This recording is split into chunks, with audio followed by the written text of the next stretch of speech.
thank you so much for joining us. You said that these frozen funds will lead to a huge loss for North Carolina's schools. What kind of loss in particular? First, it's a financial loss. We're talking about roughly $170 million to North Carolina. We estimate this could result in laying off roughly 1,000 educators, and that's happening just a few weeks before 1.5 million kids go back to school. And then it's the programs themselves. So in North Carolina, these funds heavily go towards after-school programs, particularly for at-risk youth. It's over 10,000 kids that participate in those programs, but also STEM education, mental health services, suicide prevention, adult literacy classes. It's a long list. And how much notice did you have about these frozen funds? We had no notice. It wasn't even the day before. It was the night before. We got a 3-sentence email along with the rest of the country that included basically no detail and said these funds would now be frozen until further notice. And since then, the Department of Education has been unwilling to answer any of our questions.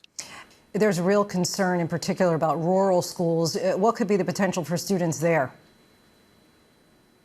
The most heavily impacted counties in our state are going to be our rural counties. The top 3 are Ashe and Polk and Graham. Those are very rural counties where we estimate that the cut per student will be $300 to $400. That is a huge chunk. North Carolina is still recovering from the Helene hurricane. In just the Helene impacted counties, it'll be roughly an $18 million cut. That is an enormous amount of money for those school districts. And how could this complicate the teacher shortage that's already happening across much of the country, including right there in your state of North Carolina? North Carolina has a famous teacher shortage at this point. It's something that some folks in the General Assembly have been trying to remedy, and I give them credit for that.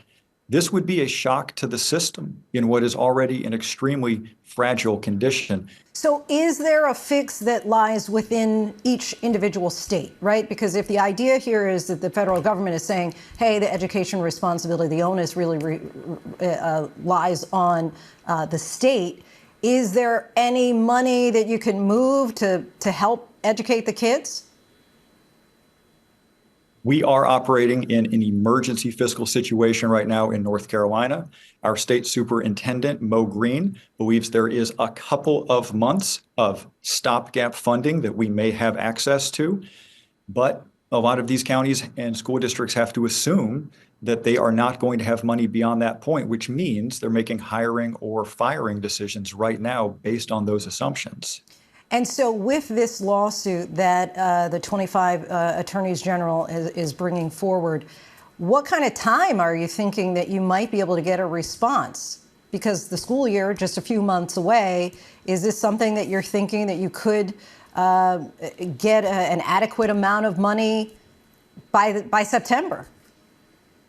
No, you're absolutely right. Time is of the essence. We have a few weeks really to avoid the worst consequences of this, which is why the main request in the lawsuit right now is a preliminary injunction. We're asking the court to treat this as an emergency and say that while we resolve this litigation, which could take many months or longer, we want them to lift the freeze on funding right now so that if the court decides later, as we believe, that this was unlawful and unconstitutional, we will not have had all of this damage done in the interim. Attorney General Jeff Jackson, we thank you so much for your time. Really appreciate it.